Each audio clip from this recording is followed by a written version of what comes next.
Welcome to the anomaly, the contradistinct, uncensored, unmonetizable, and deemed unwatchable by the mainstream masses. We are the ones they cannot control and attempt to hold back, but together we form revolution. The Rambosia. Welcome to John Rambo Presents the show. Stay ballsy. Don't take any shit from anyone.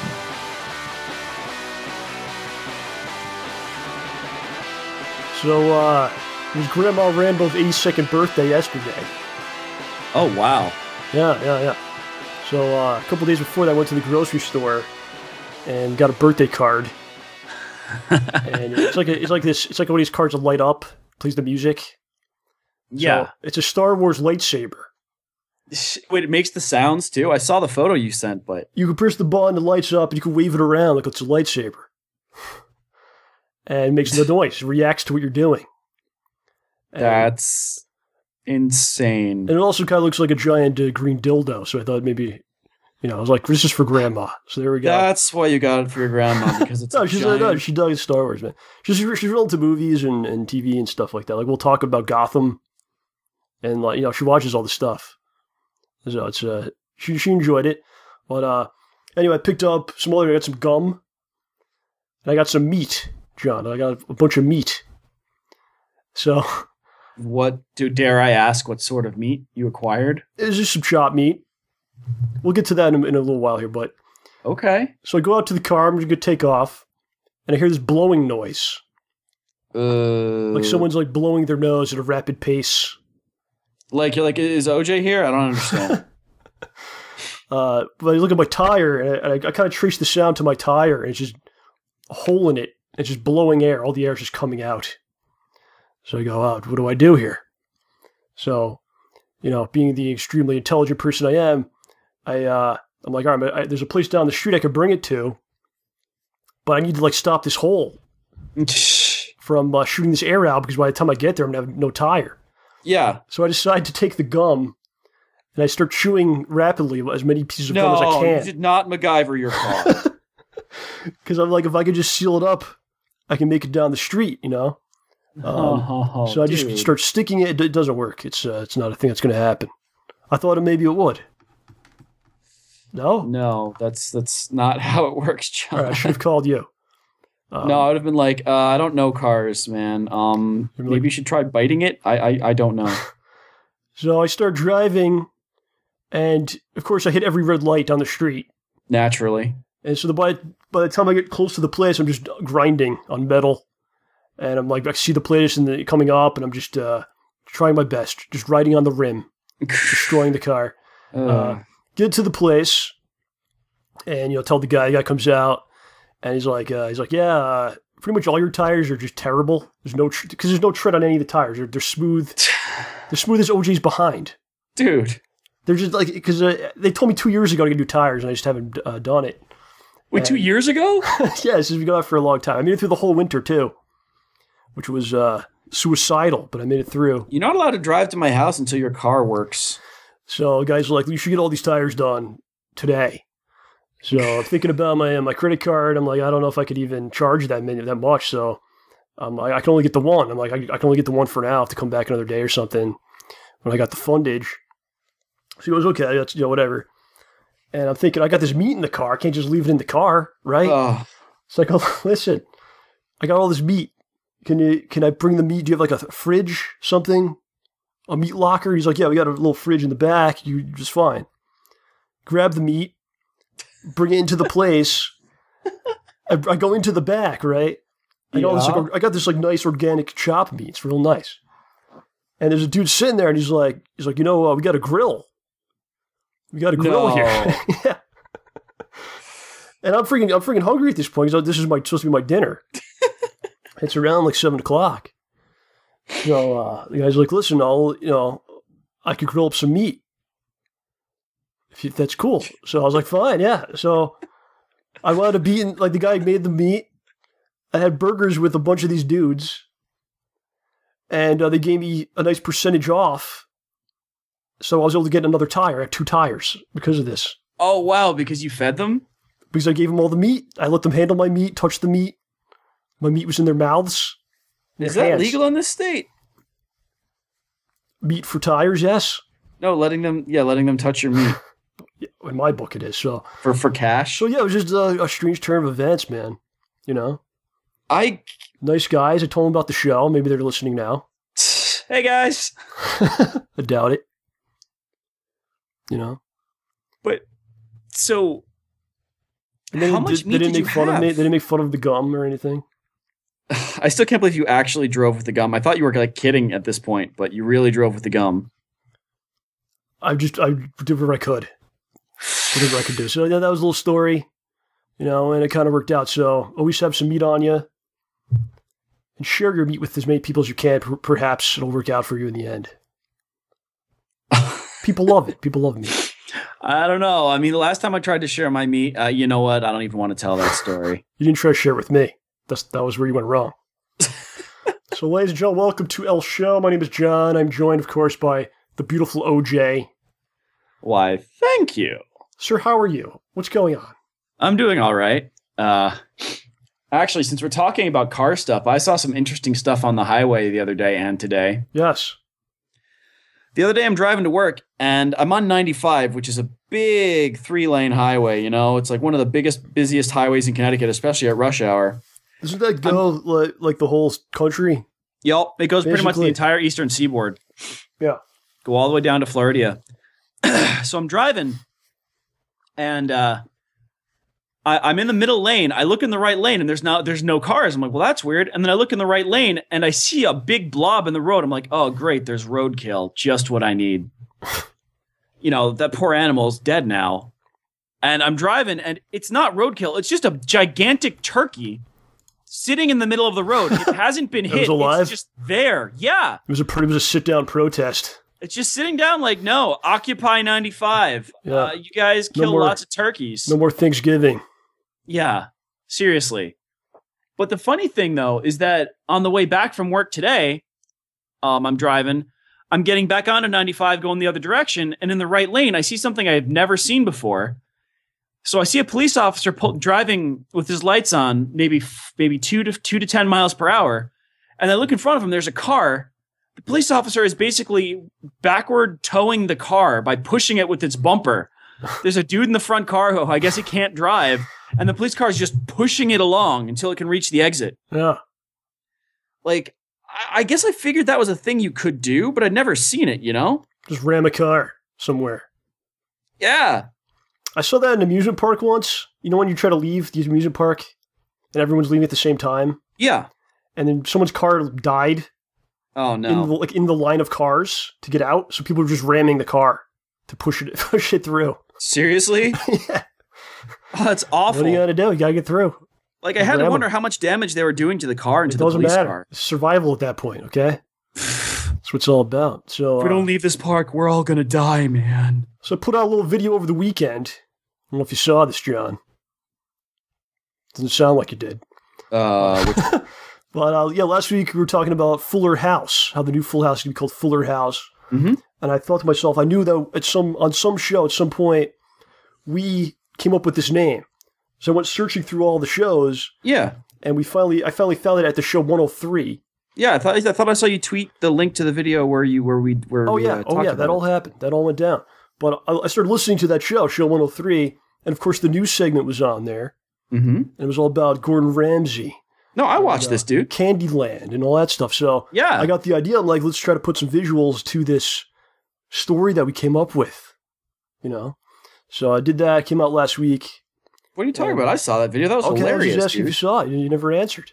I thought you posted another video. I'm like, I thought we talked about this one already. No, that's enough. Okay, dude, I saw it. It was great. Yeah, right on. So I'm just telling everyone how it came to be. So I like put a little animation to the little story that we told on that show. So I put that out over the weekend. You know, if you guys have some time, check it out. You know, I can't guarantee that you'll like it. Maybe you won't. But if you don't like it, you could hit the middle finger button on the video and leave some kind of comment. I don't know, whatever you want to do. But if you got 2.5 minutes, please check it out. See what you think about it. Very curious. But and if you saw it already, maybe watch it again a couple times. That'd be cool. Just to make sure. Yeah. Maybe it changed while you weren't paying attention. A couple people said they want to see some more. And they brought up the Miley Cyrus twerking segment, new segment. Dude, you can actually see Miley Cyrus twerking for real. You don't really need us to animate it, do you? And the other one people brought up was The Boot, which I do not remember. Do you remember this? The Boot? The Boot. It sounds familiar, but I can't quite put it together. Something Gosh, like dude. The Boot. We did quite a few of those, so, whatever. So that's that. I got another video I'm putting together right now.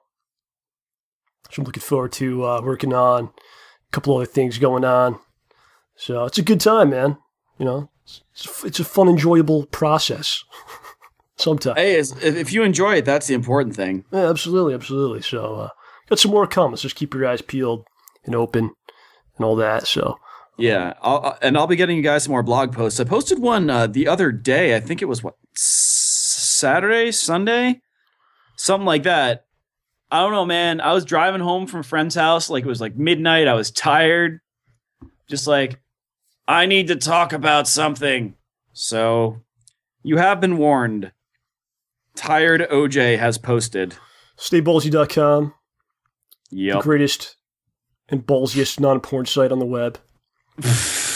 I really love the taglines you have for us, Speaking John. of new videos. Ooh. Next week, of course, is the show 150. Dun, dun, dun, dun, dun, dun, dun, What are we going to do for the show 150? Well, you've heard him in the intro. The last couple shows we've done. Which is nice. He's basically part of every show now. Every single show. So next week, we'll have the return for the first time in 2015. Mr. Ed Trotta will be joining us for the show 150. It's been too long, dude. It's been quite some time, and Ed's going to fill us in on all his adventures the last couple months. He's been a busy guy. He's going to fill us in what's been happening, and I'm looking forward to it. So, Tales nice. from Mr. Trotta. It's important to have things to look forward to in life. That's what I found. I agree with you wholeheartedly. And then it makes everything go so much faster. And then in 2 weeks from today, of course, Avengers is coming out on May 1st. So 2 weeks from today will be a big Marvel movie blowout show. Also known as Someone Will Die. Guess who? Really? You're guaranteeing a death on the show in 2 weeks? Dude, you can't. No, not on the show. I'm saying someone at the Marvel movie marathon is going to die. Oh, we're going to talk about that. But we're having our own Marvel, not a marathon, but a chat. I thought that's what you were talking about. No, we're going to that. But we're going to have a little Marvel-centric show. We're going to talk about all the different movies, kind of go through them, and get ourselves ready for the Age of Ultron. Yeah, how did the universe get to this point? There's 10 movies that came out before it? Yes, exactly. Yeah. Gotta give Marvel mad props for that one. It's one of these movies where people get the tickets way in advance. They start planning, making plans. Who am I going to go with? What theater? I bought my tickets 2 weeks ago. See, this doesn't happen all the time, right? No, this is one of those movies where it's that big of a deal. Like Expendables 3, you weren't like, let's figure this out 2 months before. I'm more like down. That came out already? My bad. So yeah, you called me. You wanted to make some plans. I kind of rejected your plans. Were you upset about it? You called me. You was like, I'm going to go at this time. Do you want to go? And I was like, no. Well, how'd you feel about that? I mean, I was a little sad that we're not going to get to see the movie at the same time, but I mean, I'm glad that you're still going to get to see the movie. I have other plans. Yeah, that's fine. I'm sorry. Dude, the world doesn't revolve around us two hanging out at the same time, I'm going with the guys from the Goodyear Tire place. Yeah. Well, my plans is basically to go early in the morning on Friday. Yeah, I'm not going to be able to pull that one off. Yeah, you go to work, but I'm ditching work. I'm going to go the first show at 10 a.m. Nice. Get out of the way. So no one can really spoil it for you. They could, but I don't really pay attention. Yeah, attention, folks. Do not spoil this for John. I have trust issues, so I don't really believe anything anyway. People say. The thing is, when people say stuff, it gets me making predictions on my own, and sometimes, even if you say something completely nonsensical, it can make me start thinking in a way that gives me an idea of what's going to happen. Yeah. And then the surprise is all gone, even if you had no idea what you're talking about. I was telling the girlfriend, we got to go in the morning, then you go again later in the day. Was she like, no? Or was she like, yay, movie? Do you remember, there's a gentleman that we knew, we talk about Mikey sometimes in this program. He's a guy we worked with at Toys R Us. Yup. His brother, and he was a cool guy, but he was very dedicated. Very dedicated man. He was hardcore. He loved Star Wars. I think it was his favorite thing. Among his other loves, including Thundercats, in which he created a poster for a Thundercats movie. Yeah. Dude, that actually was a really good-looking poster. He took photos of actors and painted their faces. Yup. And this is pre-Photoshop, really. So that was pretty insane. They had like a gimpy version of Photoshop. Okay, maybe it was like Paint or something. But we went to his house, and you were there. We went to his house. Yeah, dude. Brought us into the room. He's like, look at this. It was a poster that he made for a movie, a Thundercats movie where he painted people's faces. And he told us really... He knew all the actors' names. He would say, this guy's going to be like this guy. And he had everything cast. And I mean, having an entire cast done and done well is one thing. Clooney was Mumra because he ruined Batman. But dude, seriously, like having the entire cast is one thing, but having the entire cast and then painting their faces and finding the right photos where they actually look to make them actually look like the characters, that is something else entirely. That's a level of dedication above and beyond what I'm usually able of doing. He was obviously very proud of it to show us all. But anyway, I'm bringing this gentleman up because he was so into Star Wars. I think when the prequels came out, what he would do, he would take off from work, he would go to the first showing, and he would go to every showing of the movie the entire day. But it was even for the prequels, man. I didn't hear this story. But they weren't that good. But he loved Star Wars, so he would go. I don't fault him. Look, you're into it. That's cool, man. You gotta find things to make you happy, so whatever. But he would go, like the first showing was probably 10 a.m., whatever it was, and then he would get out. You go to the next one. Just keep going all day, the whole day, because he loves Star Wars, man. I mean, if you love it, go for it. So something that he might be down with. Maybe he's actually doing this. We're going to get into now the ultimate Marvel movie marathon. You and I have discussed this. It's known as the because of its questionable sanity. Excuse me. Yeah, if anyone's doing this, I'd love to talk to you. He's probably doing it. This is cut out for him, but give you a little details on this. What it is a 29-hour movie session. It starts at 6 p.m. on April 29th. It runs through the 11 Marvel movies. Okay? The catch here is if you do this, you'll be the first to see The Age of Ultron. Because the way the time works out, you'll be like a couple hours before midnight. So you'll be the first to see it, but you have to sit for 29 hours. They're not gonna pause it so you can go to the bathroom either, you know. $65, and those that make it through get a commemorative Avengers medal. Wait, seriously? Yes. They give you a medal? You get a medal. It's like going to war. And it really is. I have the whole schedule here. So it starts at 6 p.m. with Iron Man 1. 8:25 Incredible Hulk. With Norton as the Hulk. That wasn't a bad movie. It wasn't great, but it wasn't that bad. Is that even part of the universe? Yeah, I think so. Oh yeah, Robert Downey Jr.'s in it, right? At the end? I think so, yeah. That one's kind of a stretch. They can take that one out. They can take that one away. 10:35 Iron Man 2. 1 a.m. Thor. The original Thor, 1 a.m. You ready for that one? I liked it. And then at 3:10 a.m., you get to see Captain America, the First Avenger. That wasn't bad either. At the plump time of 5:30 a.m., The Avengers. And 8:48 a.m., Iron Man 3. I think that's the point where you might be passed out. Iron Man 3 was... wasn't bad, but wasn't great, you know? Well, we're going to get into these movies when we do our Marvel show, but no, this is just the schedule here. 11:15 a.m., Thor: The Dark World. So at that point, you've been up all night. Yeah, so it starts. So Thor: The Dark World will actually start to make sense to you. Maybe it will.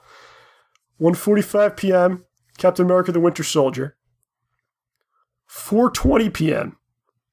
Is that done purposely?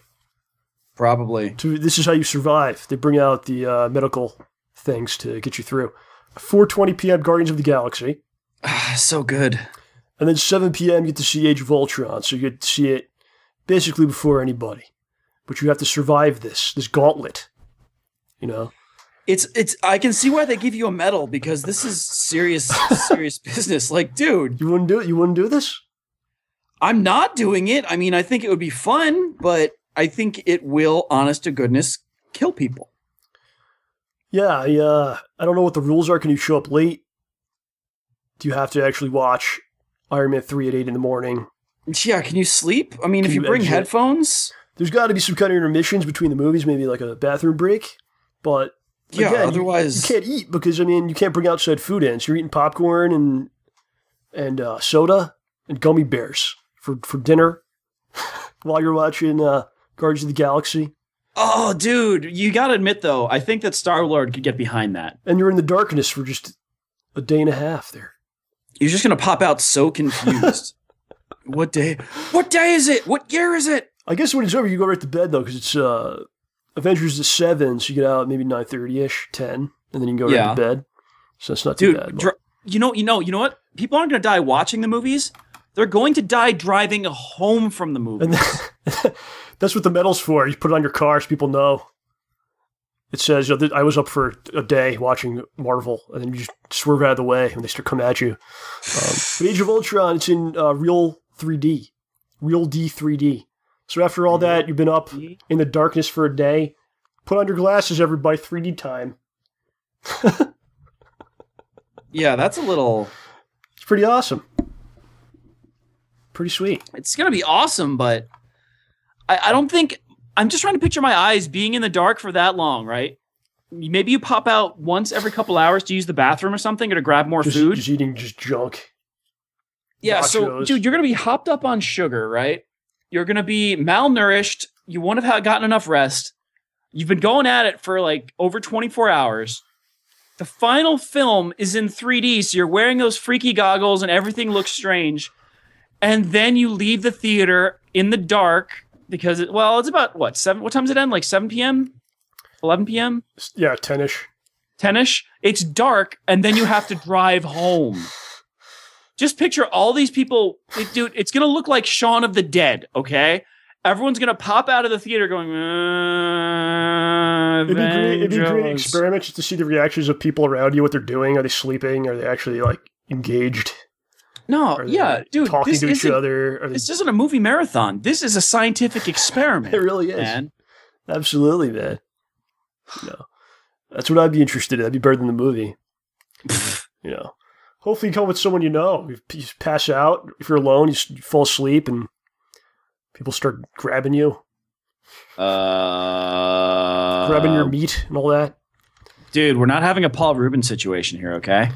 All right, so let's touch on Daredevil. Did you see some of the Daredevil on Netflix? I've seen episodes 1 through 5 or 1 through 6. You're not sure? What happened? I don't remember. The last one's a little fuzzy? Yeah, the last one was pretty intense, actually. Okay, I saw the first 5. I don't want to get into any spoilers. I think we'll get into it on our Marvel show coming up. Keep plugging this thing. But continue watching this show. This show's important too, okay? Excuse me, yeah. But I think by then we'll both have probably watched it and we can get into spoiling and stuff. But I just want to kind of touch on it. Touch the face of the Daredevil. You see what I'm doing there? I see what you're doing. All right, I hear what you're doing there. You get it. You understand. Great. So, I don't know. I got some things to say about it. Definitely enjoying it. Mm-hmm. I feel like it's what people have always wanted from a superhero franchise. To be presented this way. I think it's finally kind of getting there. I mean, for years you had comic fans going to see these movies, and you would always leave the theater like, it's cool to see, whatever, a Spider-Man on the screen, Wolverine, but like, why is it changed? Why can't it be like the comic is? Yeah, exactly. And I think the main reason is because these movie studios, we can't do that. We got to change things to appeal to the demographics, as many demographics as possible. No one's going to watch this if it's just like the comic. We need to make it more widely appealing. Right, and to the point where people that actually created the characters, that knew the characters better than anyone, that wrote these amazing stories, were basically rejected, and you're like, they're kept out of it completely. We're going to give it to movie people.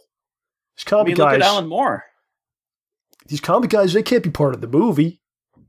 They only built the character from the ground up and developed them, and that's crazy. They don't understand anything. So you have all these different movie people making these movies, and they don't know the characters, man. So, for instance, the Batman and Robin movie that everyone kills, the screenplay was actually written by a guy that won an Oscar. because he wrote, I think, American Beauty. I could be wrong about that, but I know he definitely won an Oscar. So the guy obviously is a writer and he can write good scripts, but if you don't know the content and you're trying to tailor it to too many masters, it gets watered down, it gets messed up. Yeah. And it sucks. So what you've seen, especially over the last couple of years, is they're going, wait a minute, these comics, there's stories here that could be told that are good, that could translate to audiences, and the audience is not dumb. They're not morons. Oh, there could be some like serious content to it, some substance to it, right? It's got a lot of that.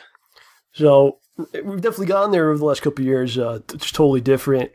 And I've always told people, even way back, I used to tell people, you can make a superhero film that could win an Oscar-worthy superhero movie. I used to tell people this, who say I'm crazy, maybe you still think I'm crazy for saying that. But if you watch like mob movies, right, like mafia stuff, if you think about it, it's kind of similar. Like these strong characters, these situations that are kind of unbelievable. Organizations. Right, sure. Like, just even look at the framework. Like, look at you've got groups of criminals in a city, and then they're opposed to each other. Replace one of the groups of criminals with a group of heroic outlaws. Yeah. Yeah, so I just felt like, man, if you have these movies that do really well and adults dig, and a superhero movie could be done in a way like that, because if you just give the same seriousness, the same level of care to the continuity, to the story, and you can make art. You can definitely make art with superhero stuff, because as comic fans, we've seen it, we've read it, so you can do it. You could do it. And I think we're getting really, really close to it. And this show, in particular, I feel like is the next level. I think you had different generations of these superhero movies. You had like the original Batman movies. Then you had the next wave, which was like the Spider-Man, X-Men. Yeah, and then, which was the Marvel stuff. And the Spider-Man, X-Men was a weird time, because looking back at it, it's like, why did they do a lot of this stuff? But at the time, it was like, this is awesome because Wolverine's on the screen, right? Exactly, right? You were just happy Spider-Man it actually happened. Right. But if those came out now, I think people would be like, what are you doing? Right? Cause I mean, they were paving the way for more serious movies to follow. What they needed to do was to show that a superhero movie could be that popular and do that well. It's all about the money situation, right?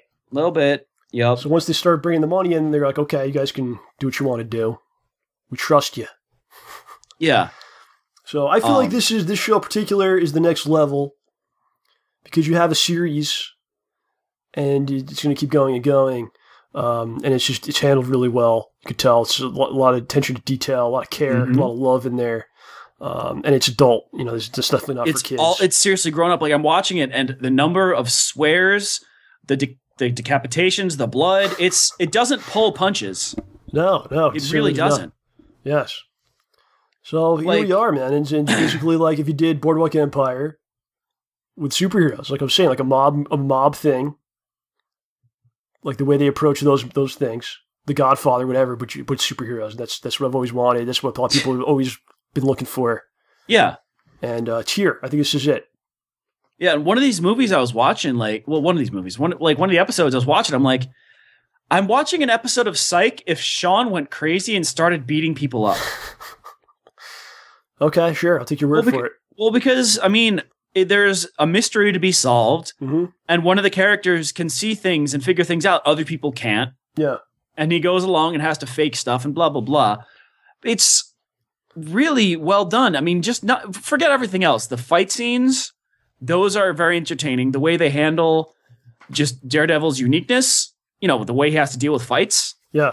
You touched on this before in the comics, and they pull that off, I think, pretty well here. And I was trying to look at it as a fan that knows the comics, and then I tried to think about, if I don't know anything about this character, I think the show might be even better. Because they don't jump right into like, oh, this is why his power is like this and blah, blah, blah. So there's definitely that mystery. Yeah. If you don't know, like, what's going on? I'll keep watching to find out, right?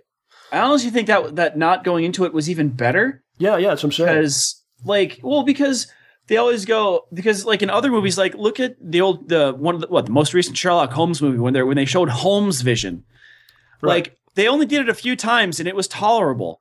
And Daredevil, they show you some stuff a couple times, like they just kind of show focusing in on things. Yeah. But they don't go every single time like, this is what he sees. Yeah, dude, that's a great point. Because if this was made 10 years ago, 20 years ago, looking through his eyes would be some kind of like green net thing or something, you know what I mean? Like a grid.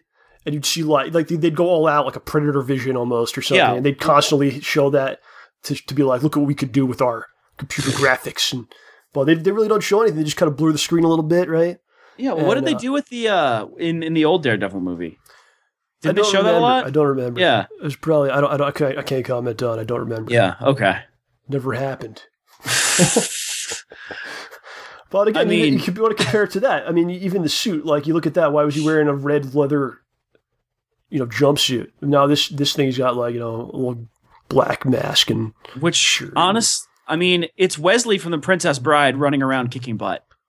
Well, obviously it changes. They kind of spoil it on Netflix because they have that thumbnail that constantly changes, and one of them shows him in the frustrating. Like, oh, here's the red suit, Yeah, Netflix isn't as bad as Crunchyroll is for listing the plot of the episode and telling you exactly what's going to happen, but every now and then they'll show you something. I mean, I didn't want to see the suit till it was ready. Yeah, I think you're right about the powers. Like, I think if this was done in the past, there'd be that like grid or something. It'd be like slow motion. They'd show some kind of like just really like over the top effects just because we can, but isn't necessarily what should be done, right? Or isn't necessary. Yeah. Right? And there's another really cool thing about the show that I like is that the secondary characters, the other main characters, they all have a lot of personality too. And even if they do something wrong, the reasons why they do something are clear. They act believably like real people would. And Foggy is just the best character ever. He's got a great head of hair, that guy. Yeah, envying him right now, I am. Jeez. That dude's, like, seriously, I wish I could be as nerdy and cool as him at the same time. I always thought he was kind of like an OJ. I'm like, he's ripping off OJ when I watch it. Like he's doing an OJ impersonation. Like, you're very similar to. They should have called me for the part, man. I would have I would have rocked it. You gotta get that resume together. Seriously. You gotta get that reel going, man. It would just be you doing faces, just reaction faces. That's your whole reel. That's where it should be. That's everything. That's what you should do. I think it'd be great.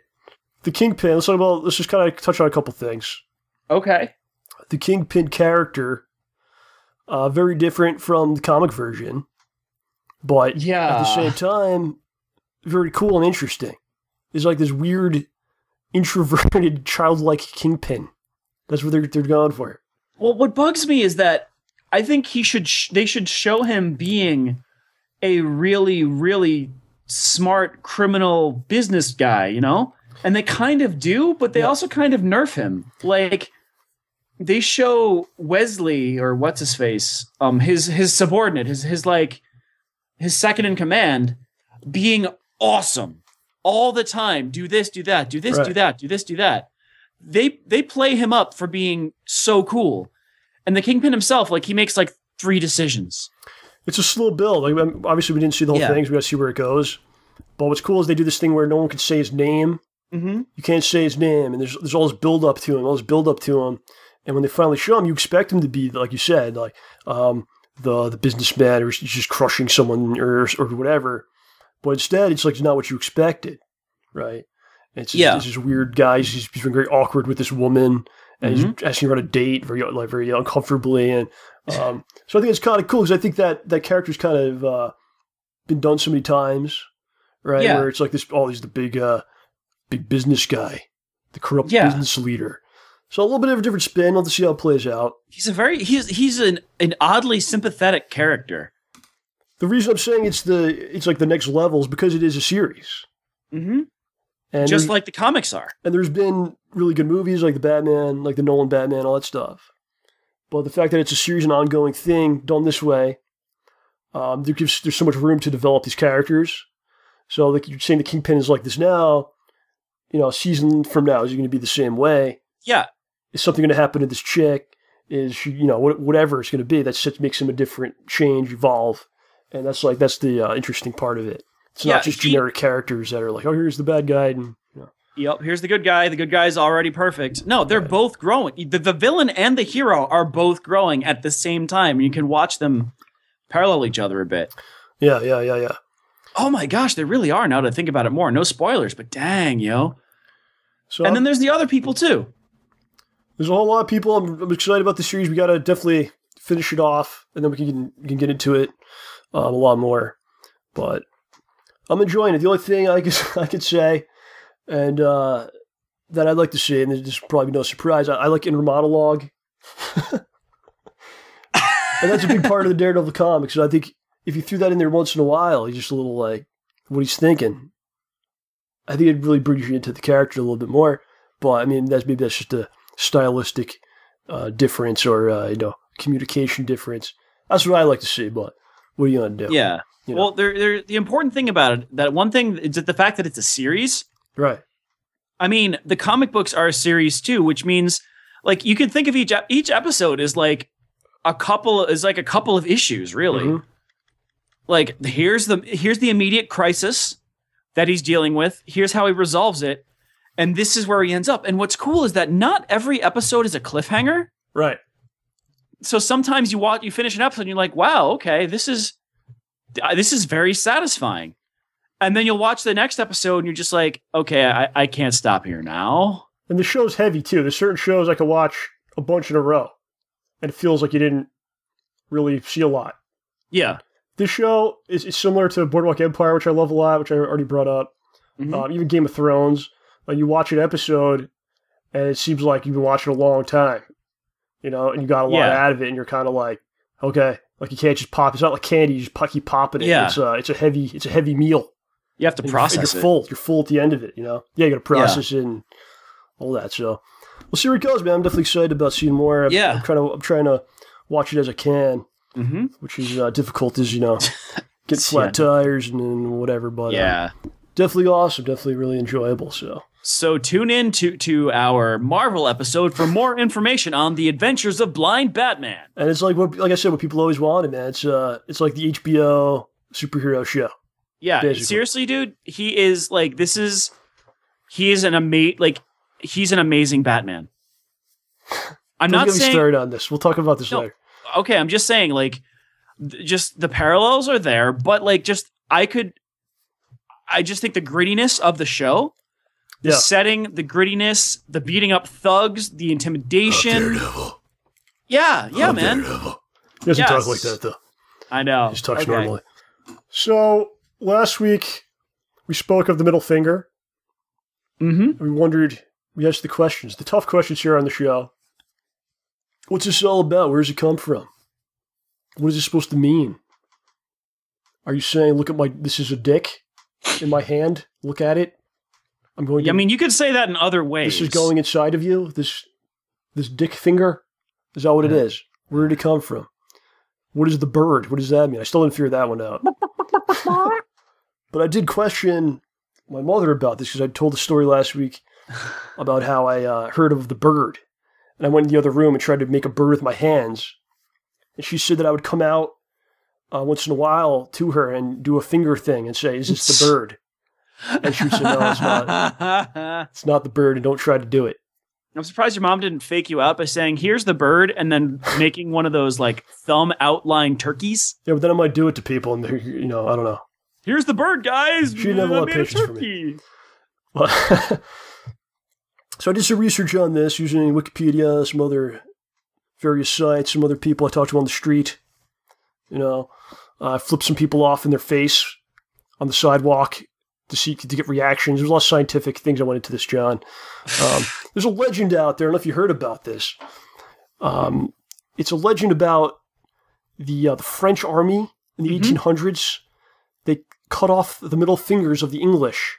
Oh yeah, because they cannot use their bows to shoot arrows, and they would hold up their middle fingers to mock them and say, "Pluck you, pluck you." I don't remember pluck because they cannot pluck the bow strings.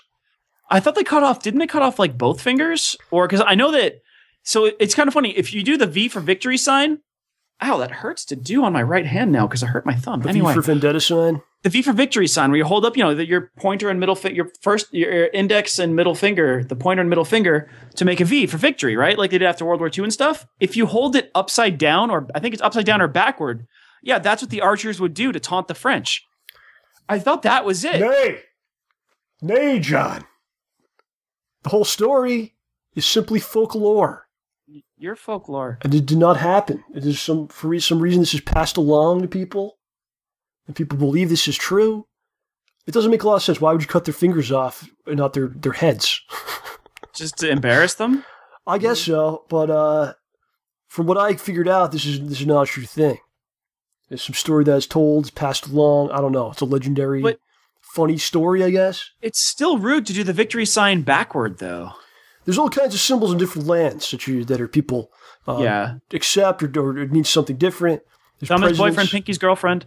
There's presidents that have done the victory sign, like you said, in different countries, and he's actually flipping people off, and yeah, there's a whole thing. But I'm a jelly donut. I have some research here where the actual middle finger came from. Oh. The first written record of the insult occurred in ancient Greece over 2,500 years ago. That's going back. Where the playwright Aristophanes made a crude joke mixing up the middle finger and the penis. So, 2,500 years ago, this guy was doing dick jokes. Dude, I want to study the classics now. So we would have had no problem doing ball jokes back then in ancient Greece. I say, Socrates, what's that you are holding up at me? But we probably, Plato, you silly boy. We probably would not get as many views as Aristophanes did, but we would still have a loyal following and enjoy our work. Anyway, stand up, philosopher. So that's like the first written record of this. In Latin, the middle finger was the digitus impudicus, meaning the shameless, indecent, or offensive finger. Roman Emperor Caligula, you know that guy, your buddy of yours, a pioneer in perversity, frequently shocked his citizens by forcing them to kiss his middle finger instead of his hand. One of his subjects, Cassius, who Caligula often taunted as being too effeminate, finally had enough humiliation and assassinated Caligula. So people probably died. Stabbed him with the middle finger to death. So already we have so much history with this. I mean, it's unbelievable. I mean, this guy in ancient Greece doing a play with this, and then the Roman Emperor Caligula basically making his manservant kiss his middle finger as if it's his dick. Kiss my dick, and over and over, and the guy kills the emperor over the middle finger. Think about that. Imagine a president was assassinated, or a leader of a country was assassinated due to the middle finger today. That's what it's like. It's unbelievable. That's, like, I don't even... Okay, so there's more. During the Middle Ages, the middle finger was still known, but the Catholic Church frowned upon its use. So it was kind of hidden. People, it was a very filthy thing to do. And people just knew about it, but they didn't do this publicly for fear of the church coming down on them. Who knows what they would have done? Probably something much worse than giving the middle finger. Far worse. Probably, yeah. So it says it kind of went away until the 19th century when it began to crop up again thanks to a new invention, photography. Oh, no. So as soon as the photography popped up, people started, let's do the middle finger to the camera. In the 19th century. Unbelievable. The gesture probably came to the United States via Italian immigrants. I believe it. The first documented appearance of the finger in the United States was in 1886 when old Hoss Radbourne, a baseball pitcher for the Boston Bean Eaters. The Boston Bean Eaters. And you thought the Redskins was a racist name. Good God. He was photographed giving it to a member of the rival New York Giants. Wow. So he's flipping off a member of the Giants. I'm on the Bean Eaters. Here's a little something for you, New York Giants. Here's something you can put between your beans, buddy. So there you go. That was the first time in the U.S. A court in Hartford, Connecticut ruled in 1976 that gesturing with the middle finger was offensive but not obscene. After a police officer charged a 16-year-old with making an obscene gesture when the student gave the officer the middle finger. The case was appealed to the Connecticut Supreme Court, which upheld the decision. So it is offensive, John, but it's not obscene to give middle fingers. Wow. Well, what year was this again? 1976. Oh, man. If that's still the case, I've got some work ahead of me. 1976, this was at the bicentennial or something, the 200-year anniversary of the country. 1776. So, 1776, they fought for freedom of the nation. 1976, fighting for the middle finger, the right to do it to cops. Good. Being able to give anybody the middle finger is freedom of expression. During the USS Pueblo incident, in which an American boat was captured by North Korea, the captured American crew members often discreetly gave the middle finger in staged photo ops, thus ruining North Koreans' effort as propaganda. The North Koreans, ignorant of what the gesture meant, were first told by the prisoners that was a Hawaiian good luck sign. So they used the middle finger in a positive way. This is what I was talking about last time. That's using the negative aspect of it in a positive way.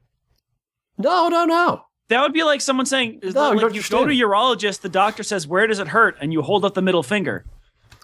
No, like they were making these staged photo ops, right? Which they probably sent to whoever, so they would give the middle finger so people knew that they weren't in a good state, or what the propaganda was trying to say they were doing was not exactly correct. But the thing is, it's being used for a good purpose, but it still represents badness. Don't overcomplicate it.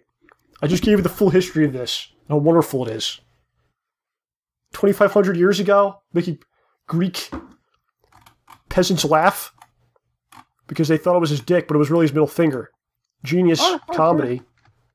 Har. Hey, that's good stuff.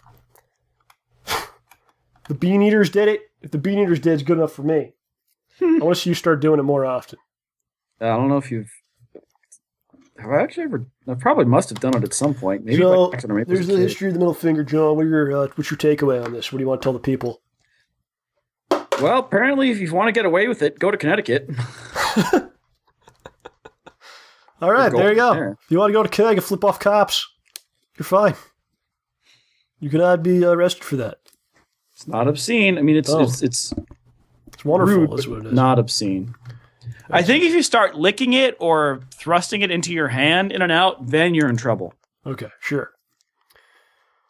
What else is going on out there, man? Mortal Kombat X10? What is it? What do you call it?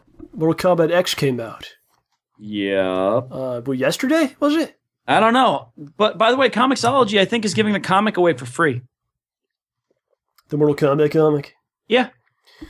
Yeah, they give away one, then there's like 50 more. I want you to buy. I think it's actually the first graphic novel, like 100-something pages. I will look into this. Mm-hmm. And if it's not true, you're getting the middle finger from me. Mm-hmm. It's only offensive, not obscene. So Mortal Kombat came out yesterday. I was wanting to see if you had some memories of Mortal Kombat, some experience of Mortal Kombat, because we were like the prime generation for the game. I think I was about 10 years old when the original came out. Yeah. Maybe 9, something like that. It was a big part of my childhood, sir. Oh, yeah. Do you have anything to share about the Played all the time. I had a favorite character. Johnny Cage, obviously, because he's the best. Because his name is John. Maybe. You like to really relate to your characters. I respect that. Yeah, this is... Although what's sad is that most of the time my favorite characters are like number 2 at everything. Johnny Cage is number 2. He's the biggest movie star in the world. No. Well, that's like the exception. Although people are like, the real star of Mortal Kombat's like Liu Kang, or eventually, I don't know if I thought Reptile was the star. It was all about him.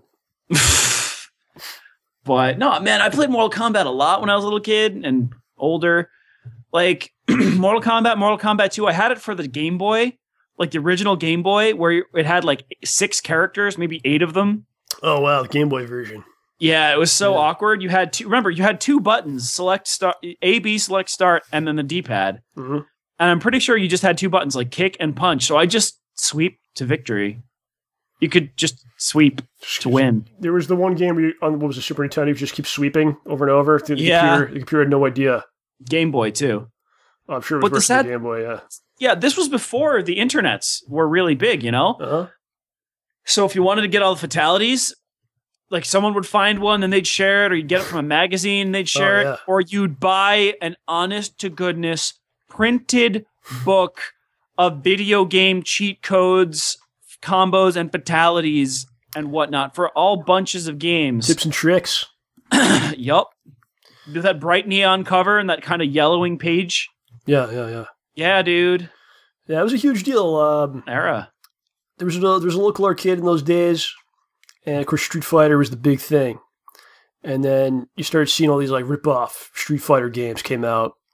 I remember one was like Pit Fighter. I don't know if you remember that one. Then that pop up in like various pizza places, right? Also had these things, laundromats and stuff. Pizza Hut had it. So all of a sudden there was like Street Fighter was so popular, and then there was all these rip-off fighting games, and you're always like, those suck. It's all about Street Fighter. And then remember one day just walking in and seeing that symbol. Like the whole thing was just done really well. You know, it's like things that are awesome, they're usually that way. It's like the ground up. They're just great. Like that Mortal Kombat logo. And you saw that. Like from that point on, you're like, whoa, what is this, right? And then you see the thing, and it was so different than Street Fighter because you had like the actual, what do you call that? It was like the pictures of the dudes. Yeah, it was like people. It's not really motion capture. It was 1992 motion stop capture. Motion animation. Whatever it was, but it was very different. You're like, oh, this is kind of interesting. And you're like, oh, they're bleeding. And that guy just punched the guy's head off, ripped his spine out. Like, it was serious. Like, Mortal Kombat, like, you set people on fire and like, I'm okay, I'm knocked unconscious. Mortal Kombat, you're like, no, your head has been removed. And you're like, I'm 10 years old. I want to kill people and see blood and maybe I don't want to kill people, but I want to see someone else kill people and pretend I'm ripping people's spines out and shit. And then, of course, there was like such a backlash from senators and shit, which made it even cooler to check out, right? Mm-hmm. Well, what is this? This is dangerous, man, you know? They had no idea where we were going. Or maybe they did, and that's the problem. So we got real into it, man. I remember it was the Genesis version had blood.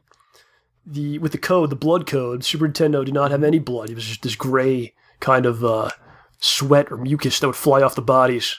Yeah. So it kind of played into the console war because the Sega people were, ripping on the Super Nintendo fans, going like, "Oh, you guys didn't get the real version," So it was a whole thing. We had like all of them. In my neighborhood, it was a big deal. We made a championship belt, and we would play. We'd have like tournaments in the neighborhood, and winner would get the belt. And at the end, we'd hold the belt up and mock the other kids in the neighborhood, man. So this was like a whole summer of Mortal Kombat. And then, of course, all the sequels came out, real popular. And then the movie came out, too. Yeah. And we all went to see it. All the kids in the neighborhood, I think we brought the belt. Seriously? Yeah, we brought the belt. I don't know who the champion was at the time, but we brought it. Saw the movie. Yeah, it was a huge deal. I was actually Kano for Halloween one year. Wow. But at the time, they didn't sell all these different costumes like they have now. Yes, you had to legitimately make it. There was no video game anything. You couldn't get video game shirts. There was no video game costumes or really anything except for the game itself and like a magazine, like you said. So what I did was I got a Terminator costume, which is the metal face. Yeah. And I cut it, and it has the red eye, and I put the makeup on it. And I was Kano, and I put on some sweatpants or something, walking around, and people were like, "Oh, you're the Terminator." I'm like, no, I'm freaking Kano. Yeah. Don't make me rip your heart out. I mean, honestly, what I want to see some images of those actors when they had to dress up in those goofy outfits. I think this stuff's out there. It's probably I think it is. Yeah, I think they were in the commercials too, and they made appearances and stuff. Yeah, there's stuff out there for sure, man. Like, you can't even call that cosplay. Like, think about that. Yeah. And then years later, when I got really into fighting games and I was competing and stuff, you kind of realize like, oh, Street Fighter is like so much more, intricately and better made than this was. Lock button for life, mother zika. Yeah. But it was good for what it was, and now it seems to really be around in a big way, which kind of makes me feel good because it should be like a popular thing, and you want to see stuff like that, like from your childhood and stuff, kind of be around. It deserves to be. I mean, the last game I got was just amazing. The last Mortal Kombat game, what do they call it? Mortal Kombat They just called Mortal Kombat, right? Mortal Kombat 9, yeah, it was the last one. That game was amazing. Yeah. They basically picked up everything from the other games that was good and got rid of the stupidity. Right. They're like, yeah, we done effed up, so we're going to just go back in time in the game and fix everything. How about Sunset Overdrive? How was that? Never played it. Only promotes it, doesn't play it. You know what? Whatever. There's a gentleman, you see the gentleman on Twitter this week? Which one? There's a gentleman on Twitter this week. Yeah, I saw it. Schnoz made a Hole Punch 2-disc compilation set. He also got Sunset Overdrive, and he sent us a picture. And that was the OJ marketing. I could swear I commented on that. In full effect, yes. Oh, I did. Yeah, I said the cash tags are working. What's his name? Put him over. That is Michael, or at Darigon, DARIG0N. Oh, right on. Sure. He's a cool fellow. Yeah, absolutely. Yeah. You can be cool too. Buy the movie. I mean, buy Sunset Overdrive. I mean. Yeah, do it. So, John, I'm a big basketball fan. I heard. This was a tough year. Yeah. The New York Knicks is the team I enjoy. And they had a terrible year. And they had the worst record in the NBA. And people were kind of happy about this because the team that has the worst record, you have the highest possible chance to get the number 1 pick in the draft. So people are like, oh, this is good. They haven't had a top pick since, I think, 1986 or something like that. That's so like this is kind of like the silver lining here for this terrible year. So all you got to do is lose the last couple games of the year, and you're fine. Hooray! Problem solves. We're gonna win some games now. And they won like a few games, and now they do not have the worst record. They have the second worst record, which really screws everything up. Like, if you're going to be last, you might as well go for it. Go all the way, man. People are still going to, shoot on you on social media anyway. Whether you win these games or not. No matter what you do. No matter what you do. Which is what social media is for. So that's what happened. I don't know what's going to happen. I don't know what pick they're going to get, but disappointing. There's a lot of big games tonight, actually, to try to figure out who gets the final spots in the playoffs. But it's tough being a sports fan in general. I mean, it's just, man, very brutal. It sounds like it's really emotionally you can't even taxing. Lose right. If your team can't even lose properly, I mean, there's no hope, really. Yeah, I mean, when it comes down to brass tacks, I mean, what are you going to do? Yeah. It's really something else. Let's see what else we got here. Working on the comics collection over the last year or so. I've been getting into collecting comics, figuring things out, selling some stuff, picking some stuff up. Getting some cool stuff for OJ. Yeah, I did get you something. Yeah, awesome. That X-Men comic, dude. Yeah, I hooked you up with an X-Men comic. It's amazing. Yeah, enjoy that. So I'm kind of following it through the various sites and see how, like, it's very interesting how stuff goes up and down in price. A lot of it really has to do with the movies.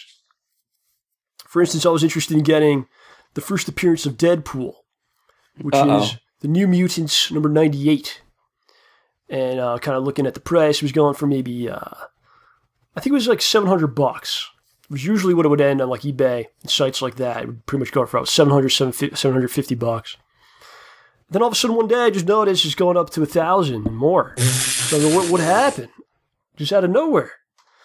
So I'm talking to somebody else and they're like, yeah, did you see that Deadpool, what was it, the test footage? Yeah, which is really good. Came out, so they put this thing out and all of a sudden the comic just goes crazy and up in price.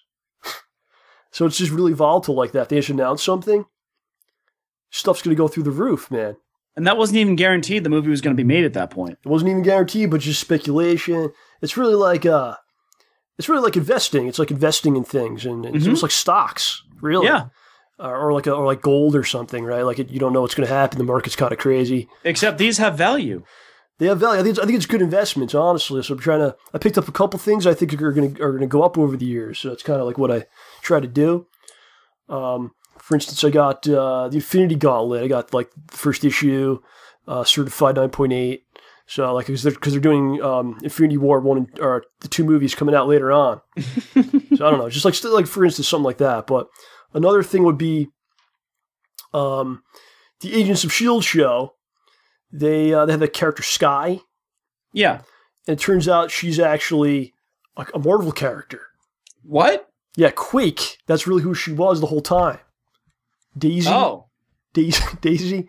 Yeah, the character Quake. So all of a sudden, the first appearance of Quake, which I have, it's Secret War, I think number 5. And I have this comic, and I was thinking about selling this series because it was just worthless. Mm-hmm. Then all of a sudden, they do this. Now it's like worth something because it's got Quake in it. It's the first appearance of Quake. Nestle Quake. That's really weird. It's like, oh, I don't know. It's fun. It's interesting to follow, and it gets kind of annoying with the grading. And because there's like, what is the grade? It's very fine. It's a mint. It's near mint. It's good. That's one of them. Good, fine, very fine. Dark chocolate mint. Yeah, it's like flavors or something. And what happens is you send your comics in to the CGC, and what they'll do is they grade it. They give it a number grade, and they encapsulate it in a plastic thing, and then it's kind of preserved in there. And it's then when you go to sell it or you go to whatever, trade it or whatever, people know exactly what it is, right? But a lot of times what will happen is you'll get your stuff back and you want that 9.8, but it'll be like 9.4, 9.2, 9.6, and you're pissed. And then they go, if you want to make it better, you can get it pressed. Send it back, we'll press it, regrade it, you give us all this money, then you might get the 9.8. And it gets really frustrating. Because like I just want the 9.8, it's 9.6, get it pressed, send it back. It takes like months. They're in cahoots. So there's a couple things I sent them that I'm waiting to get back. I have a Amazing Spider-Man 300, which is the first Venom. Ooh, dang, yo. I have Batman Adventures number 12, which is the first appearance of Harley Quinn. Outside the cartoon. So this is stuff I got graded already. It comes back. It's like, I think they're both like 9.6 or so, 9.4. So then I send them back to get pressed. It's very annoying. But it's a hobby for sure, It's not the worst thing you could be doing, John. No, it's not. Yeah. So what's happening in OJ World? How's the dancing? It's going all right. They actually were supposed to have a world champion come last Friday to come do a special waltz lesson. But he couldn't make it Friday, so they pushed it to, well, he couldn't make it Friday, so they rescheduled it to Thursday. And then he got sick, so they had to cancel it. And then they rescheduled it actually for today. So you couldn't go, or are you going later? I can still go. Are you going? Yeah, I'm going to go. To see the champion? He's going to teach us how to waltz, apparently. Can you challenge him in perhaps in a... Dance off! Do you feel the improvement in your abilities? A little bit. It's still pretty awkward. And last weekend, I actually had a disco dance party. Did you dress up? I didn't fit into my bell bottoms anymore, so I just dressed in my work clothes, basically. And it was fun, except the main dance we did was the hustle. And let me summarize it for you. Spin around in a circle, spin around in a circle, spin around in a circle. Hug, spin around in a circle, spin around in a circle, spin around in a circle. Don't vomit. Did you vomit? No, it was good. Did you feel like vomiting? Is that what you're saying that? No, but you seriously just spin around in a circle. Did anyone ever get sick or injured on the dance floor? A couple people got a little dizzy and they stopped were like, no, you got to focus on something besides your partner's face.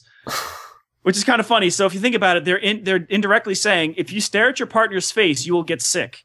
When you go to this wedding, are you just going to go nuts? Or are you going to, like, clear the stage, clear the dance floor, going to run out, do a dive? No, not that. I'm still pretty bad. I'm still pretty bad, What's the toughest part about it? Me remembering what to do and leading is really hard. Because when you're leading, you have to figure out, okay, well, what am I going to do next? And I have to plan that out. Like, I'm really bad at planning moves ahead in, like, games like chess or anything. It's just something that's difficult for me. So I have to figure out, okay, so we're going to do the basic step, the basic step, the basic step. Then we're going to do a cross-body lead into the basic step again. Then we're going to do I kid you not, it is called a twinkle. Into a basic step, into a triple twinkle. You start doing a basic step, but then instead of continuing, you kind of pull over to the right side, do like a little promenade, look all fancy, and then go back and doing a basic step and turn back sideways again. I don't know. It's complicated stuff. It's hard. Is there improvisation involved, or is it all very mechanical? It's basically you have a set of steps you can do. Okay. And at this point, basically, you can improvise in what order you do it and like any little accents you put in there. And then also moving around in a circle, trying not to hit people. All right. It's hard. Are you having a good time? It's fun, but I'm not very good at it. I'm going to work on that. Keep it going? Yeah, for a while at least. I mean, it costs a lot, so... I can imagine, yeah. Yeah. So, yeah, but it's been fun, so we'll see how I end up after a month or two. I think we all deserve a sealed display at some point. Are you serious? What can you do for us? I can't really do anything fancy. I mean, also, I need a partner to dance with. We'll find somebody for you. I thought you were going to be like, I'll dance with you, John. No, I'm not doing that. Okay. That's not happening. I'll hire someone. On a corner. They'll be over shortly. Yeah, well, But yeah, I don't know. I recommend going to like a couple lessons, folks. It's actually pretty fun, but I also don't have much rhythm, so this is helping a lot with that. So what's the next thing for you? Maybe mountain climbing? I don't know. I mean, honestly, I'd probably go back to singing lessons again. Zoology. Maybe taxonomy. Why don't you get into the acting more? What's with this? I could do that too, but honestly, this is something that's very useful for actors. Oh, yeah. We're going to bring this up to Ed next week. I made a note of it already. Oh, no. Because I know he has some experience. Maybe he can give you some lessons. The fact that I've taken singing lessons and acting lessons and now I'm taking dancing lessons. All that stuff's good. Just in general, man. Yeah. Just start busting a move at work. It's just good in general. Yeah. It's all things that make you feel good. Yeah. So much of life is just trying to make yourself feel good enough to get up the next day. Yeah. And it's... Don't get me started on that. Oh, I know all about it. I wake up and I'm like, I can't move. I'm tired. Can I sleep more? What I try to do in the morning now is I try to have something I'm looking forward to like, so I'll usually get up earlier than I'm supposed to, but I'll have something to like read or watch or something. Like that's a good idea. Ready to like load it up. So as soon as I get up, I'm like, I could do this at least. Because I hate having to get up and go right to work. It just really sucks. So if you kind of pad it with something you like, especially if there's something you like during the day, your day might be better. That's just a little theory. Yeah. But I don't know, maybe we'll try it out maybe or something. Mm. Yeah. Oh, by the way, and if nobody's picked up on this, it's tax day. Yeah. I did it a while ago, so yeah, I did my federal return, almost all of it, like 2 months ago. No, a month and a half ago, but then I had to get a particular number to finish it. So I did that digitally, but then since the software I used won't send your state tax form for free because I went to go mail it on Saturday and I'm all paranoid that it's not going to show up or something, but oh well, we'll see. So folks, if you haven't done your taxes, unless you're in California, the post office is now closed. What a ridiculous maybe thing. Hawaii. This goes back to our insurance conversations. Just weird, man. And stores have tax things going on. So you walk around, the mall, and there's this little section for people doing taxes. Yeah, there's why is taxes a business? Why is there a business around paying your taxes? And you pay another tax dude. Day sales too. Yeah, it's a whole business. The business of taxing. Not only do you pay for the taxes, you pay a dude to do the taxes. The store's making money. It's like it's wild. You can't win, man. It seems like everybody's making money except for us.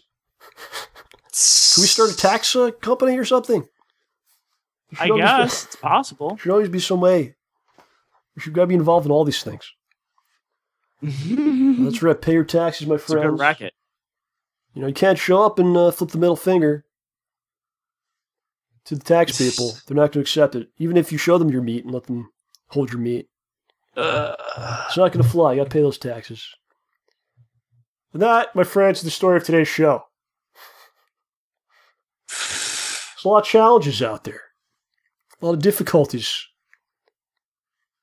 You got to make the most of what you got. That's going to wrap us up for today's program. OJ's got a big dance competition tonight with the professional dancer. I will be attending, filming. Please don't. Do you want me to hit him in the leg with a steel rod, like Tanya Harding? So you have a better chance to win. Because I'll do it. Because you're my guy. That's how we do things around here, okay? But there you go, my friends. Got to ask you once again, please check out the Schnozman Hole Punch 2-disc compilation set. Thank you to everyone that picked it up this week. Very cool, very nice of you. Very happy to Looks like everybody got them quickly. Sent those out right away. Couple of different questions I got from people asking if they could use PayPal. If you don't want to go through the Etsy site, can I use PayPal? Absolutely. If you got any other requests or questions about it, you can always send me an email, stayballsy@gmail.com. And I'd absolutely do our very best to get this to you. You know, it's makes me sad. We got a big box of them. And it makes me sad to see the box because I want people to have these things. They're lonely. They want a home. They want to be in your loving arms. Or wherever else you want to stick those discs, that's fine. That's where they want to be. And it definitely helps us out quite a bit if you pick it up. We got a good amount of these things to move, and they're ready for you. $19.99 anywhere in the world. Over 13 hours of goodness. Like I said, if you got any questions about it, if you want to pay through a different means than you see available currently, PayPal, whatever you want to do, stayballsy@gmail.com, and we'll talk about it. Send me an email first and let me know what's going on. And as always, check out stayballsy.com. OJ's got another crazy new blog up there. Got the message board, got all the videos, and what else do I want people to do? Oh yeah, more. I got more things for you to do, more homework. Please check out the new video with Gordon Ramsay, Cyclops, and Bill Clinton in Candyland. The new segment has come to life, my friends. Trying a little animation, really fun to do. And I'd like to maybe get your feedback on it, maybe do some more of those. And so I got a lot of other projects coming out. Got another video, hopefully maybe next week. It's going to be totally different from that. I'm going to actually get on camera, John. We haven't been on camera much this year. So. No. Oh, yeah. You thought you didn't have to see our faces anymore, but you just may. You just may see my face. That's right. Bum, bum, bum. So that's going to do it. Yeah. OJ, say something to the beautiful people. Be excellent to each other. This has been a production of StayBallsy.com, the best in free and optional entertainment. Have a pleasant evening, and remember, stay ballsy. Don't take any shit from anyone.